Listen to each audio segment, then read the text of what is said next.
चलिए हम स्टार्ट करते हैं।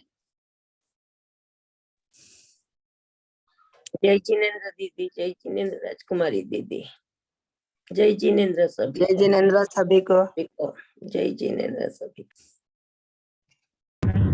जय जिनेन्द्र। जय जिनेन्द्र।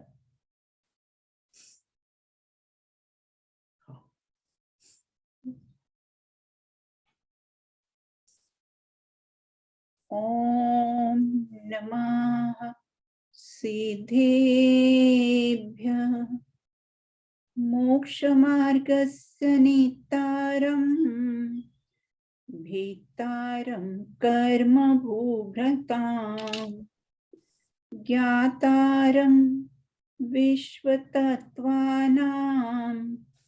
वन्दे तद्गुणलब्धये वन्दे तद्गुणलब्धये तत्त्वार्थसूत्रकर्तारं गद्यपिच्छोपलक्षितं वन्दे गणीन्द्रसञ्जातं मुमा स्वामी मुनीश्वरम्।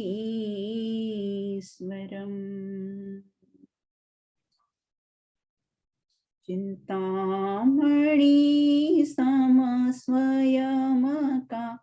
चैतन्य तत्त्वमहान् है निज का करूं मैं चिंतवन निज का करूं श्रद्धान में शुद्धात्मा ही देव है जो गुण अनंत निधान है। मैं स्वानुभव में देख लूं आत्म स्वयं भगवान है आत्म स्वयं भगवान है। तत्वार्थ सूत्र के ग्रंथ के माध्यम से हमारी चर्चा यहाँ पर काल चक्र पर हमारी चर्चा चल रही है। यतीश्वर मुनीश्वर भावलिंगी संत जो क्षण क्षण में अंतर्मुख होकर सिद्धों से बातें करते हैं, ऐसे आचार्यों ने प्रथमान योग में 63 सलाखा के पुरुषों की चर्चा की है और अंत में सभी ने समाधि पूर्वक अपना कैसा है देह का त्याग किया है। तो 63 सलाह के पुरुष कौन कौन से हैं, जैसे पूर्व में हमने चर्चा की थी। तो वो 63 सलाह के पुरुष में सबसे पहले तो कैसे 24 तीर्थंकर होते हैं, फिर 12 कैसे चक्रवर्ती हैं, 9 बलदेव हैं, 9 नारायण हैं और 9 प्रति नारायण हैं। ऐसे 63 सलाह के पुरुष हैं।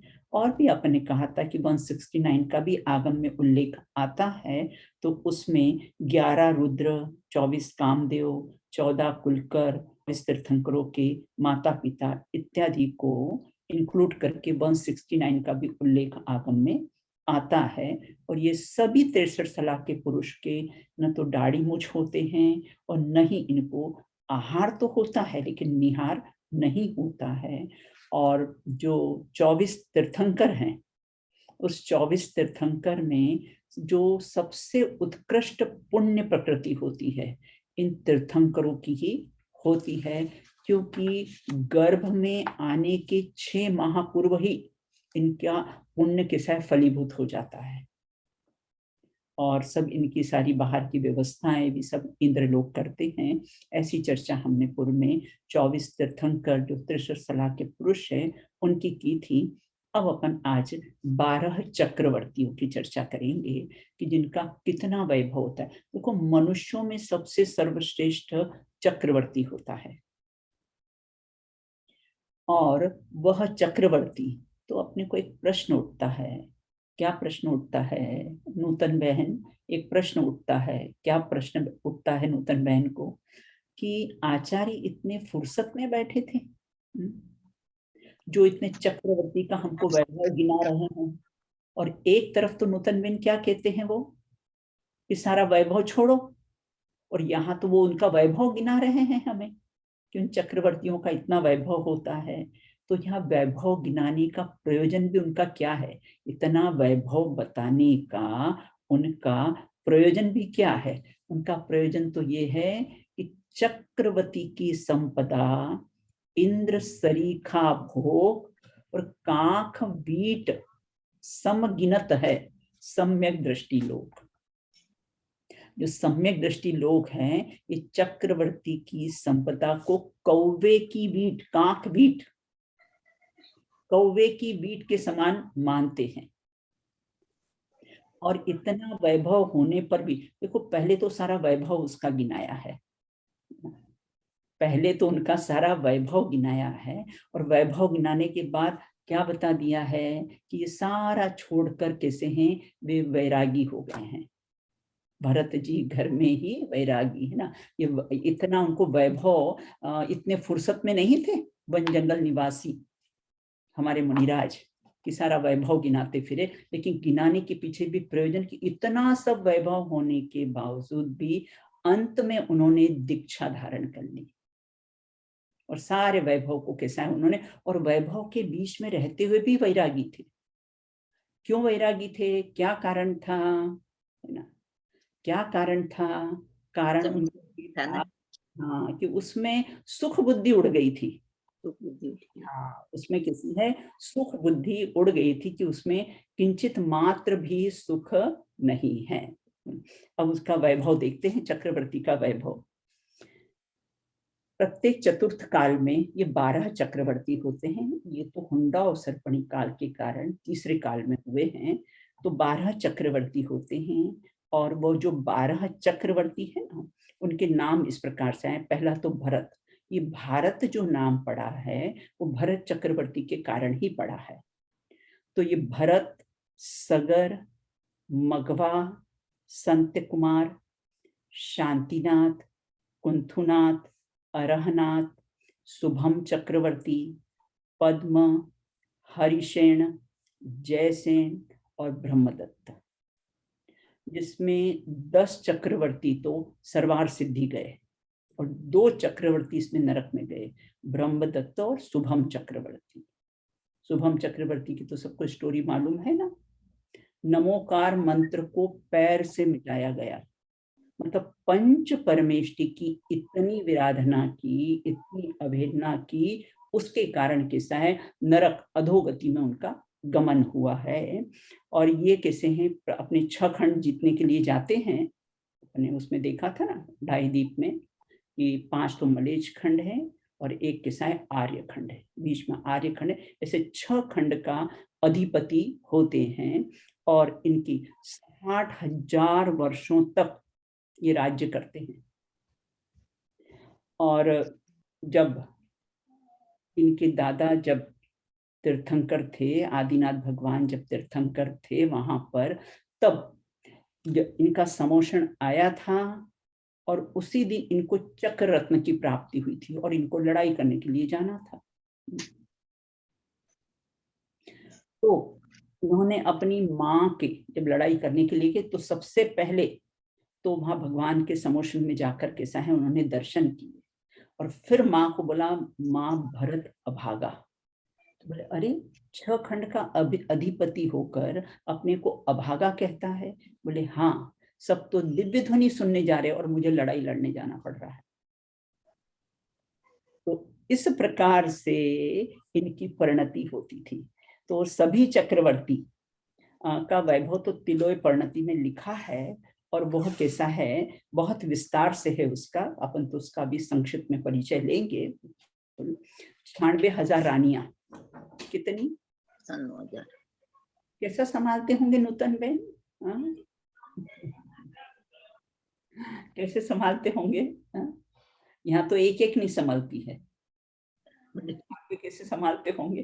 तो बोले 96,000 रानियां, और बहन एक भी कम नहीं होती। ऐसा चक्रवर्ती का नियोग होता है कि वो एक भी कम नहीं होती है, अगर एक चली जाए ना तो दूसरी आ जाती है। बाकी 96 की जो संख्या है 96, वो संख्या उनकी कैसी है, सदा ही रहती है, वो किंचित मात्र भी कम नहीं होती है बिल्कुल।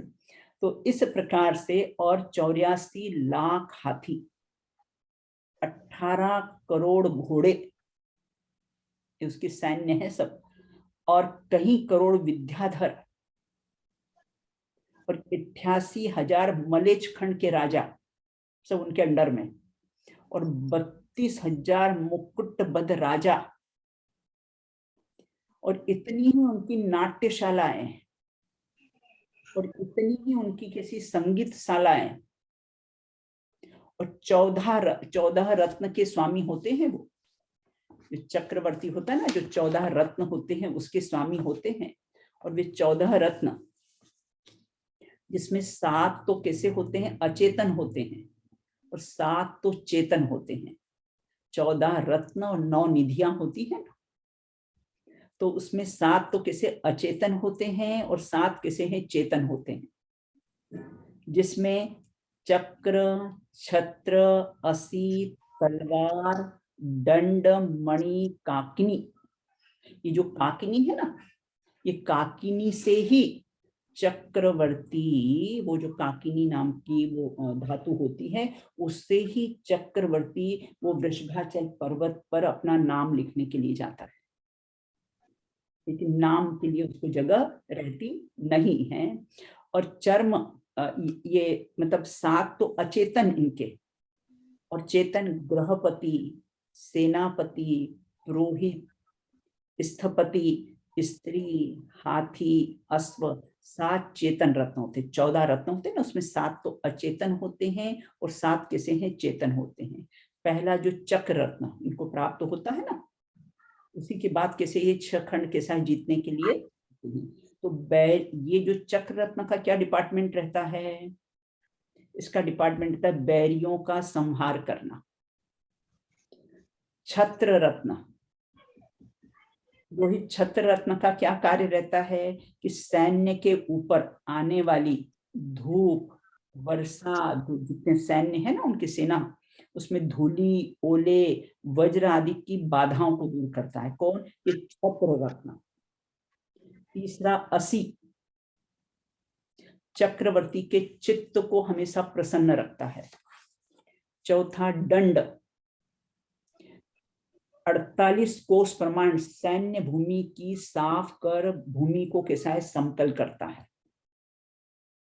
मणि मतलब चूड़ामणि, इच्छित पदार्थ की प्राप्ति होती है। और काकिनी, जिसे गुफा वगैरह आदि में रहने वाले अंधकार को और चंद्रमा और सूर्य की तरफ से कैसा है, दूर भगाता है। कहीं गुफा वगैरह में से सैन्य को निकलना पड़े तो वहां पर कैसा है, ये प्रकाश करता है। और चर्म, चक्रवर्ती की सैन्य आदि को नदी आदि पार कराता है। ऐसा चर्म नाम का इसका वो रत्न होता है। गृहपति, राजभवन की समस्त व्यवस्थाओं का संचालन करता है, हिसाब किताब बराबर, अकाउंटेंट का काम करता है। सेनापति, आर्य खंड 5 मलेच्छ खंडों पर कैसा है, विजय दिलाता है। चक्रवर्ती इतनी लड़ाई लड़ने के लिए जाता है तो नूतन बैन लड़ाई लड़ने के लिए जाता है, लेकिन खून की एक बूंद भी नहीं होती है। तो उनका इतना पुण्य का प्रताप होता है कि जहां जाते हैं वहां के राजा उनकी अधीनता स्वीकार कर लेते हैं। तो आर्य और मलेच्छ खंड पर कैसा है, विजय प्राप्त कराता है।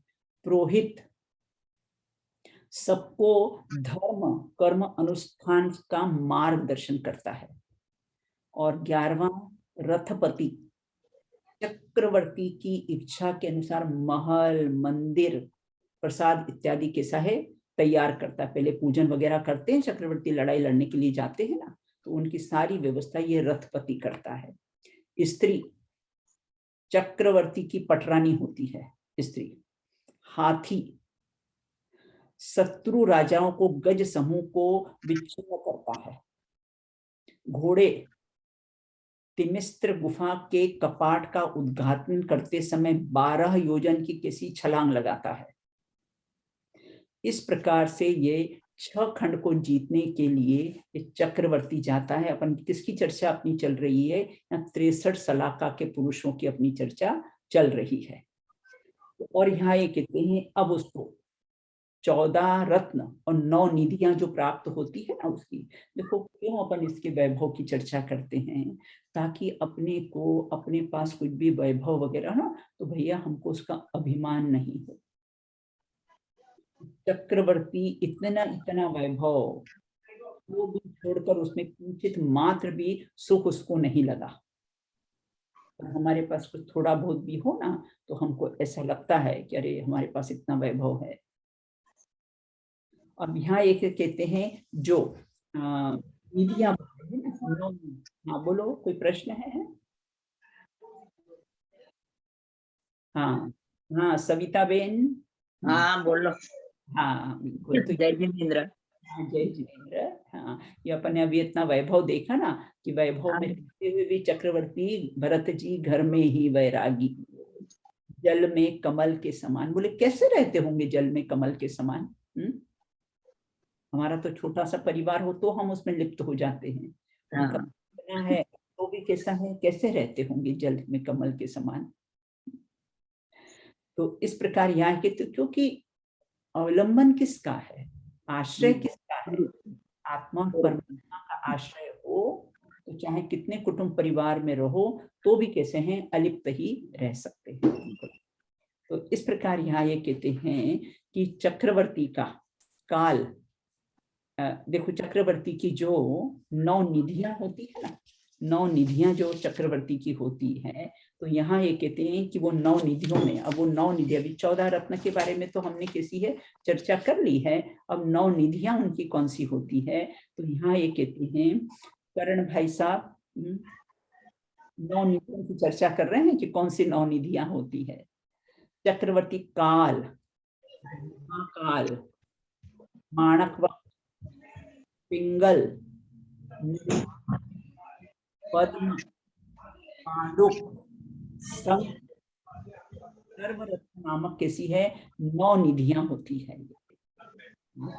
ये कहते हैं कि ये 9 निधियों का डिपार्टमेंट क्या है, क्या कार्य करती होंगे? तो बोले सबसे पहले तो काल निधि तीनों ऋतु के योग्य द्रव्य प्रदान करती है। काल निधि नाना प्रकार के भोज्य पदार्थ प्रदान करती है। जैसे अपन ने भोग भूमिका देखा था कि भोजनांग नाम के कैसे हैं वृक्ष होते हैं और सारी वो भोजन सा, उसी प्रकार ये चक्रवर्ती के पास भी ये जो 9 निधियां उसको प्राप्त होती है, तो नाना प्रकार के कैसे हैं भोजन, उनको ये व्यवस्था अपने को होनी चाहिए थी, जिसमें तो यूएस में विशेषकर, क्योंकि सब लोग जॉब वाले रहते हैं ना, तो टाइम नहीं मिलता है भोजन वोजन बनाने करने का। तो ये व्यवस्था कैसी अपने यहाँ होनी चाहिए थी अपने को। तो काल निधि तीनों ऋतुओं के योग्य द्रव्य प्रदान करती है। महाकाल निधि नाना प्रकार के भोज्य पदार्थ प्रदान करती है। और माणकवक निधि विविध प्रकार के आयुध, मतलब जितने शस्त्र है ना, तो ऐसे शस्त्र इत्यादि कैसी प्रदान करती है। पिंगल नाम की निधि आभूषण वगैरह देती है। और नैसर्प निधि मंदिर भवन प्रदान करती है।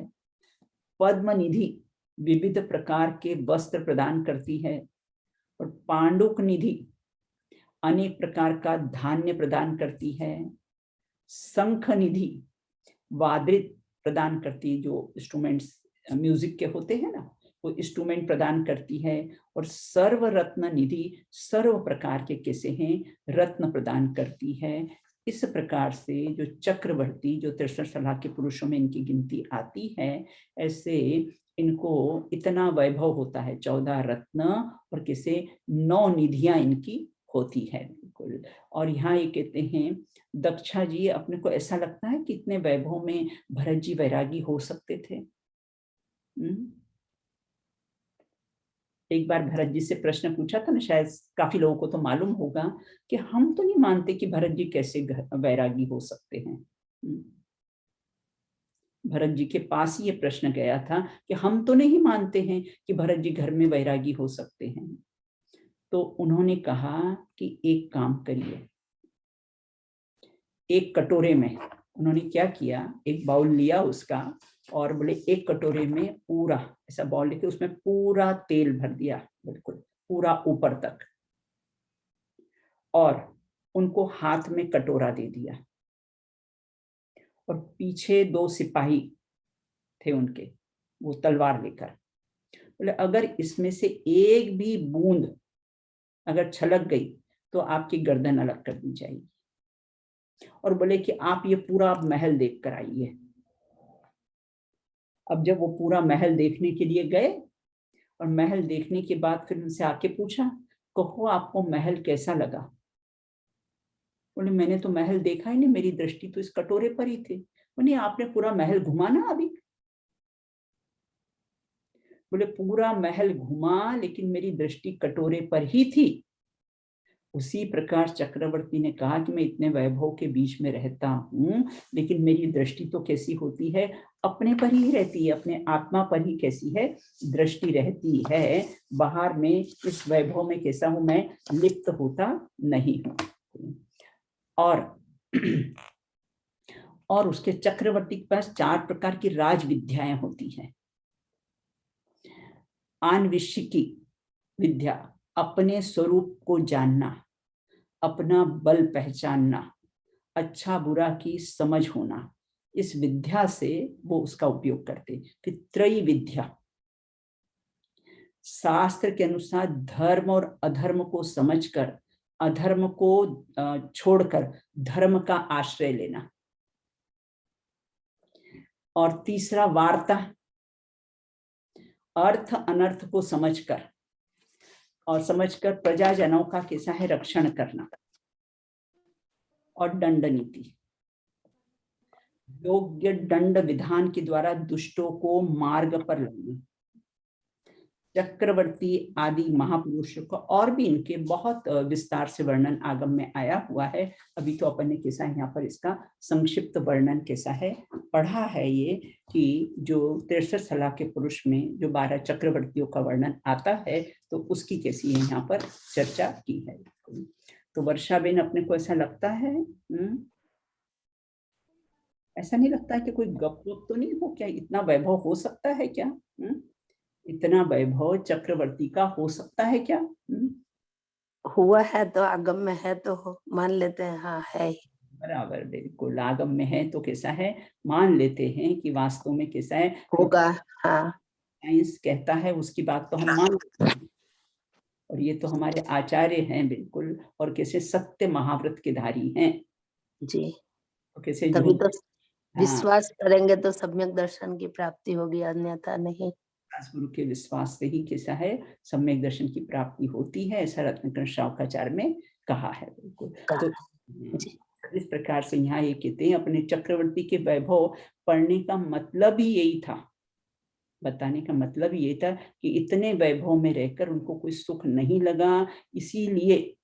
और कितनी तैयारी, इतने वैभव के बीच में ही रहकर अंतर्मुहूर्त में केवल ज्ञान प्राप्त कर लिया था ना भरत जी ने जी। तो सारी तैयारी वर्षा बेन उन्होंने कहाँ की होगी? सारी तैयारी उस वैभव के बीच महल में ही रह के, हाँ महल में ही रहकर कैसी ये सारी तैयारी की। अपने को सकता हम कैसे कर सकते हैं? अरे उपयोग हमारा स्वतंत्र है, उसको कोई बाधा नहीं है।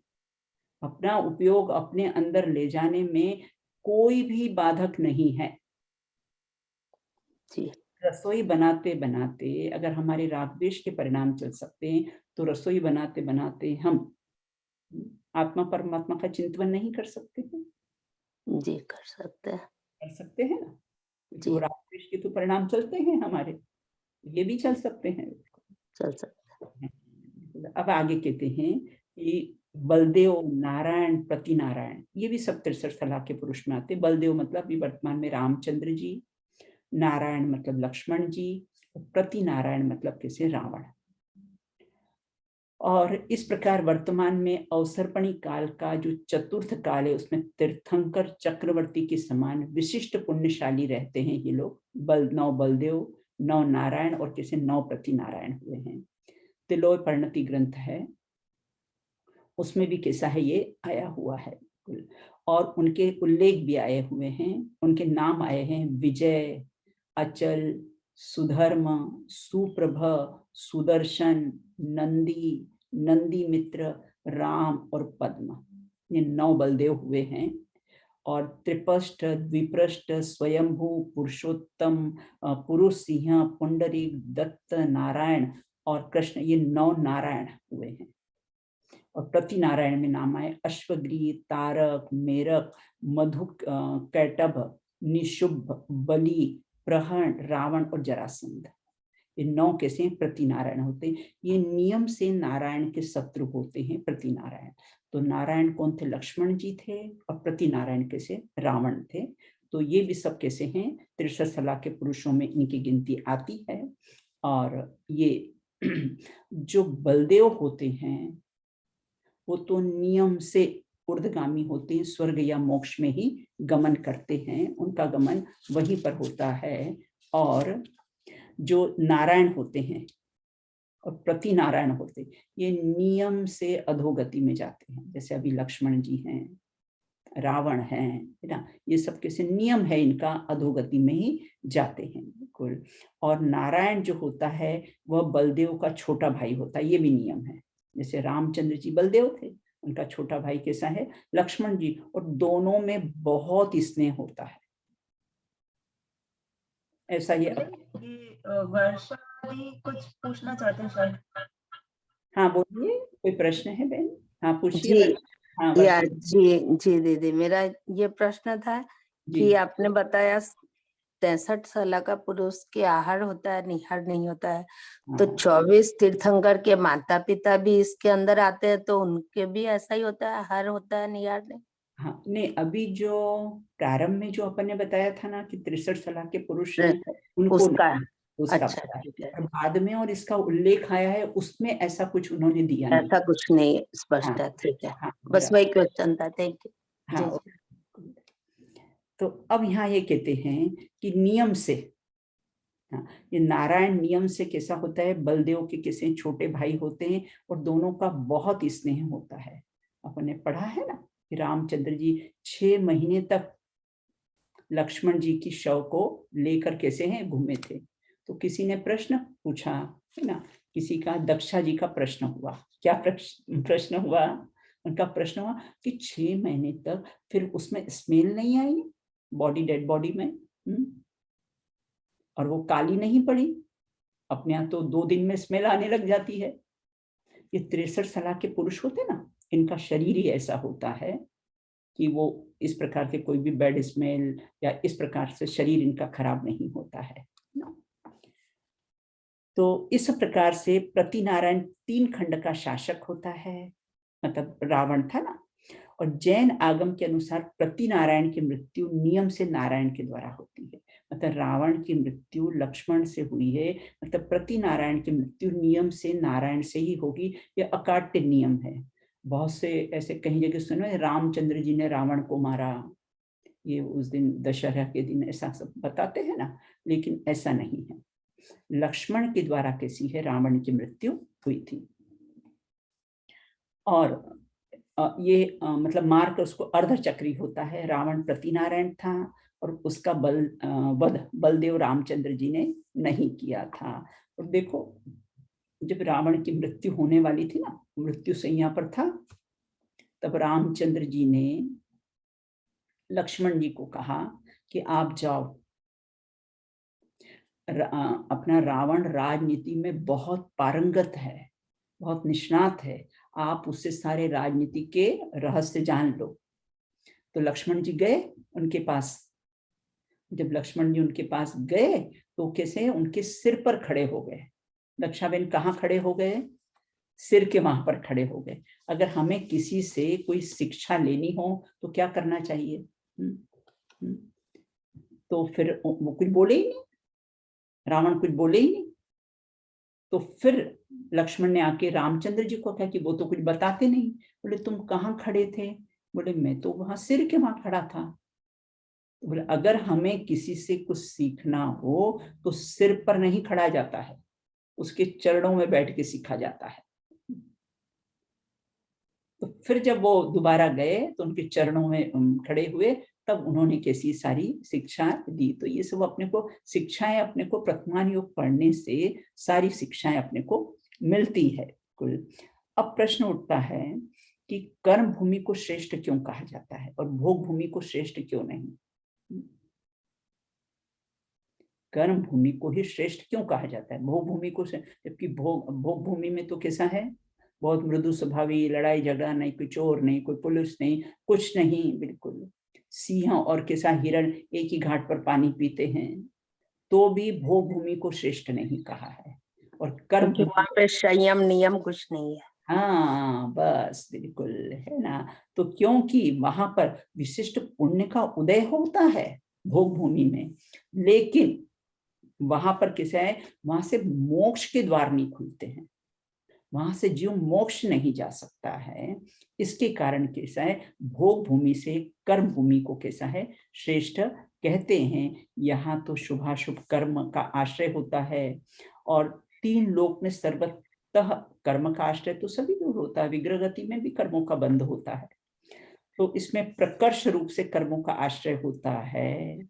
सातवें नरक को प्राप्त करने वाले अशुभ कर्म भरत आदि क्षेत्रों में अर्जन किया जाता है यहाँ पर, है ना। फिर भी और सर्वार सिद्धि का विशेष प्राप्त होने पर कैसा है, पुण्य कर्म का उपार्जन पात्रदान आदि के साथ कृषि आदि 6 प्रकार के कर्म का आरंभ भी कैसा है, यहीं पर होता है, कर्म भूमि में होता है। तो मुख्य बात तो श्रेष्ठ क्यों कहा जाता है, क्योंकि यहाँ से मोक्ष जाया जाए, बाकी 3 गतियों में नो चांस, वहां से मोक्ष कैसा है, जाया जाता नहीं है। तो अपन किसी कर्म भूमि में है ना, दक्षा बेन, अपन तो कर्म भूमि में है, तो अपने को तो चांस मिला है ना, कर्मों को खिराने का, कर्मों को नष्ट करने का। बाकी और है ना, यहाँ तो तपस्चरण करके कर्मों को कैसे झड़ा सकते हैं, खिरा सकते हैं। देवगति में चांस नहीं है, नरकों में चांस नहीं है, पशुओं में हो तो कैसे पंचम गुण स्थान से आगे नहीं बढ़ सकता है वो। तो इस प्रकार से कैसा है, यहाँ पर कहा है कि ये कर्म भूमि, भोग भूमि से कर्म भूमि को कैसा है, श्रेष्ठ कहा गया है। यहाँ ये कहते हैं, अपने को ऐसा लगता है ना ये हम चले जाएंगे तो हमारे बाद क्या होगा, नूतन बहन, फिर घर की व्यवस्था कैसे चलेगी, मैं चली जाऊंगी तो, सबको ये प्रश्न रहता है ना। अब हम कभी यहाँ से चले गए तो फिर घर की व्यवस्थाएं कैसी बनेगी। तो यहाँ ये कहते कि मेरे जाने के बाद कुछ ज्यादा होने वाला नहीं है, 2-4 लोग रोएंगे, वर्षा बहन, 2-4 लोग रोएंगे, 2-4 लोग बातें करेंगे, है ना। और कैसे हैं, 2-4 लोग आज मरे, कहावत है ना, आज मरे और कल 2 दिन, आज मरे और तीसरे दिन उठाओ ना। अभी तो सब सिस्टम चेंज हो गए हैं, आज मरे और आज ही उठाओ ना। इतनी फुर्सत नहीं किसी को कैसे शोक संतप्त हो, बिल्कुल। तो ये प्रकरण पढ़ के अपने को कैसा सब वैराग्य आना चाहिए कि हमको ऐसा लगता है ना कि क्या करें, हमारे जाने के बाद कुछ नहीं होने वाला है, बिल्कुल, है ना। इसलिए ज्यादा इमोशनल होने की जरूरत नहीं है, बस अपना प्रमोशनल बनो, ऊर्ध्वगामी बनने की कैसी है तैयारी करो, बिल्कुल। हाँ, अब यहाँ ये कहते, ये तो अपने 63 सलाह के पुरुषों की चर्चा की है। अब यहाँ क्योंकि 3 अपने भोग भूमियों की चर्चा तो अपनी हो चुकी थी, अब कहते हैं पंचम काल। चतुर्थ काल की अपनी चर्चा कर ली, 63 सलाह के पुरुष उसमें रहते हैं। अब कहते हैं पंचम काल, जो हुंडा अवसर्पणी काल है, वर्तमान में जो काल अभी चल रहा है, अभी 2600 जन्म जयंती मनाई ना अपन ने इनकी, महावीर भगवान की, और 21,000 वर्ष का है ये पंचम काल। इसके तो बीच में हम कई बार जन्म मरण कई बार कैसा है, हमारा जन्म मरण हो जाएगा। तो अब अवसर्पणी काल का जो पंचम काल है, तो पंचम काल का प्रारंभ कब हुआ, कितने वर्ष, यहाँ की आयु कितनी, यहाँ की शरीर की ऊंचाई कितनी है। तो भगवान महावीर के निर्वाण, जब भगवान महावीर का निर्वाण महोत्सव हुआ ना, उसके 3 वर्ष 8 माह और 15 दिन।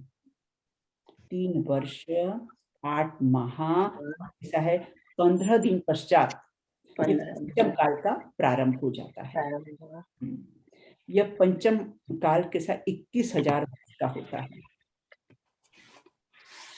प्रारंभ में मनुष्य की उत्कृष्ट आयु 120 वर्ष। जब प्रारंभ हुआ था ना, तब तो उत्कृष्ट आयु किसी 120 वर्ष और शरीर की ऊंचाई किसी 7 हाथ। पृष्ठ भाग में हड्डियां कैसी होती है 24 कही गई है।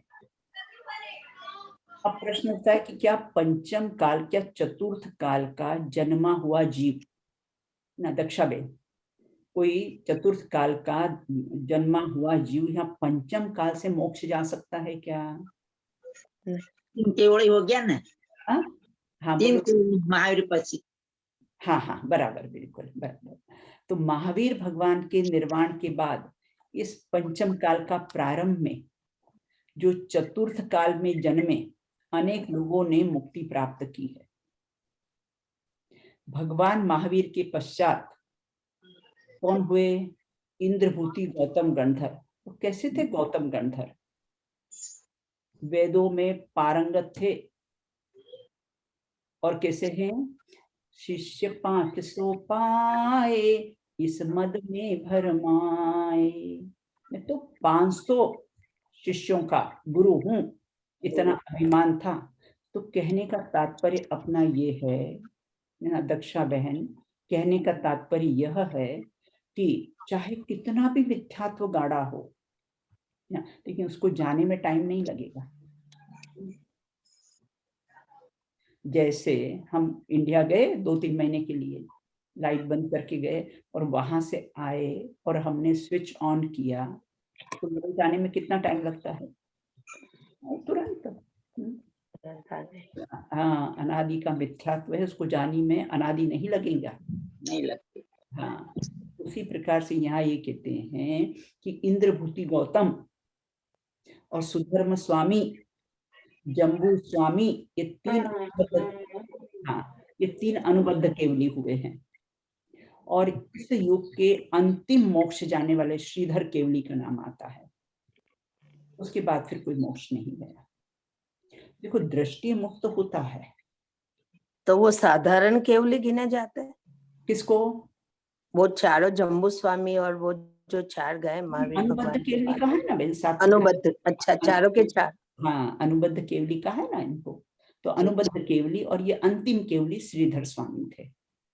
कुंडलपुर के दमोह से मोक्ष गए हैं। कुंडलपुर जाते ना अपन, बुंदेलखंड में है कुंडलपुर। और हाँ, केवलियों के पश्चात द्वादशांग के ज्ञाता और 5 श्रुत केवली हुए, उसकी परंपरा बता रहे हैं। और अंतिम श्रुत केवली भद्रबाहु स्वामी का प्रसिद्ध ऐतिहासिक सम्राट चंद्रगुप्त मौर्य दीक्षा अंगीकार के ये अंतिम शासक नायक थे, इनका मोक्ष हुआ है। इस प्रकार भारतीय इतिहास में चंद्रगुप्त मौर्य का भी कहता है राज्याभिषेक हुआ था और उसका उल्लेख भी आता है। लेकिन उनके मृत्यु के बाद, उनकी मृत्यु कैसे हुई, क्या हुई, इसका उल्लेख कोई भी आगम में मिलता नहीं है। उसके बाद देखो 23 तीर्थंकर के काल तक तो मिथ्या प्रचार अधिक नहीं था, आगम में आया हुआ है। अपने जो 16 स्वप्न होते हैं ना, अपने भरत जी के, चंद्रगुप्त सम्राट के जो 16 स्वप्न होते हैं, तो उसमें आया हुआ है कि 23वें तीर्थंकर के काल तक तो मिथ्या प्रचार अधिक नहीं था। लेकिन 24वें तीर्थंकर के काल में कुलिंग उत्पन्न होने लगे। जो हुंडा सर्पणी काल है ना, तो कुलिंग उत्पन्न होने लगे। यहाँ पर किसी वीतराग देव को पूजने वाले कम मिलेंगे और अन्य देवी देवताओं को पूजने वाले कैसे हैं, ज्यादा मिलेंगे। अब यहाँ ये कहते हैं कि जब वीर निर्वाण 683 वर्ष के बाद, जब किसी अंग पूर्व के ज्ञाता मुनिराज, वो सब सारी अभी अपन ने शुद्ध पंचमी पे सारी परंपरा अपन ने देखी है, कैसी परंपरा के हाँ चली है उनकी।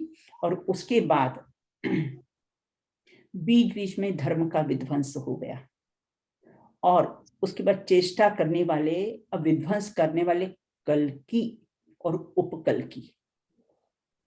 नाम सुना भी होगा पहले आपने कि कल्की और उपकल्की हुए हैं, कि पंचम काल के कितने हजार वर्ष के बाद कल्की और उपकल्की होते हैं। अब उनका क्या स्वरूप है कल्की उपकल्की का, तो कहते जैनागम में कल्की नाम के राजा का उल्लेख जैन यतियों पर अत्याचार करने में बहुत प्रसिद्ध है। वैसे तो इतिहास ही अपने यहाँ गवाह है।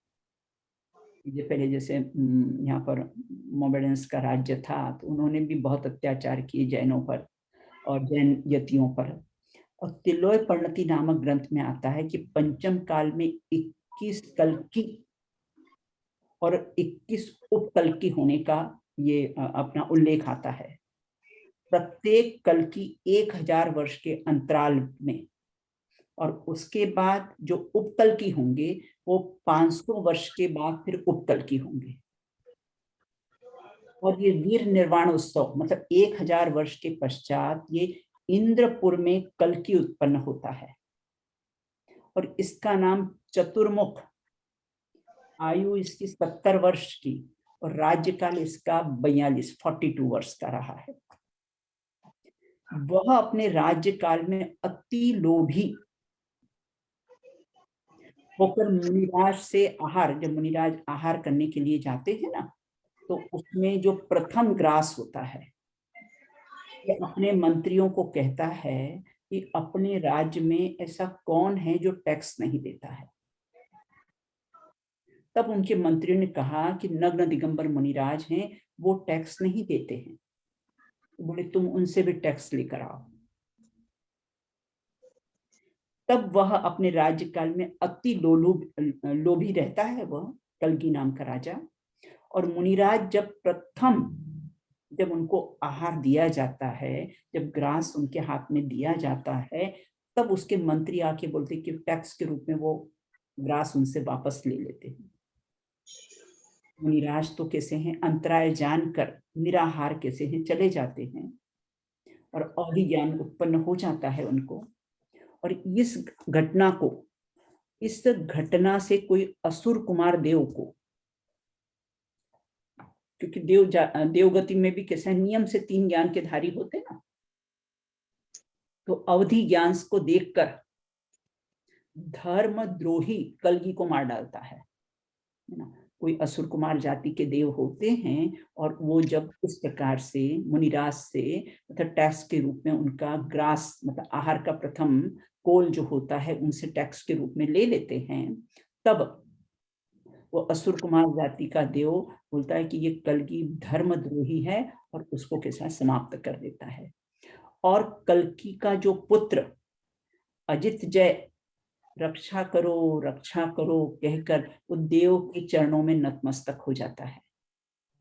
तब तो वो उसको मार देता है तो कसाई में नहीं गिना जाएगा फिर इसको? हाँ बिल्कुल बिल्कुल, असुर कुमार जाति के देव नरकों में भी बेन लड़ाते बिड़ाते हैं ना। हाँ, तो उनको भी कसाई का कर्म बंधेगा। बिना कषाय के बिन कैसे मार सकता है ना कोई। हाँ, वही मैं बोल। परिणाम बिना कषाय के तो कोई मार ही नहीं सकता है, तो कषाय है उसको बिल्कुल। अच्छा, हाँ, तो इस प्रकार से कहकर उनका बेटा रक्षा करो कह के चरणों में नतमस्तक होता है, और देव धर्म पूर्वक राज्य करो कहकर उसकी रक्षा करता है। इसके पश्चात कुछ वर्षों के बाद फिर लोगों में धर्म की प्रवृत्ति जागृत होती है, उसके बाद पुनः हीन होने लग जाती है। और ऐसी परिस्थिति में प्रत्येक कल्की 1000 वर्ष के बाद कल्की होता है, और 500 वर्ष के बाद उपकल्की होता है। और ऐसी स्थिति पूरी बनती रहती है, और 21,000 वर्ष के रहते हैं। 21 कल्की और 21 उपकल्की रहते हैं। प्रत्येक कल्की के प्रति दुष्मा मतलब ये दुष्मा जो पंचम काल में एक साधु को अवधि ज्ञान होता है। जैसे अभी हुआ ना, इनके सब नाम भी आगम में आ गए हैं कि कौन कौन थे, कौन 4 जीव थे ना। ये अभी पंचम काल का अंत कैसा होगा इसकी चर्चा भी कैसी है हम आगे करेंगे बिल्कुल। तो अब ये जो पंचम काल अपना शुरू हुआ है उसमें एक कल्की और उपकल्की रहते हैं, और ये मुनिराज का अवधि ज्ञान होता है, और फिर हर कल्कि का इस प्रकार से ही देह परिवर्तन होता है। इसकी चर्चा अब आगे पंचम काल में और क्या क्या होता है, वर्तमान पंचम काल में और क्या क्या होगा ना, तो उसकी शेष चर्चा अपन कैसी है बाद में करेंगे।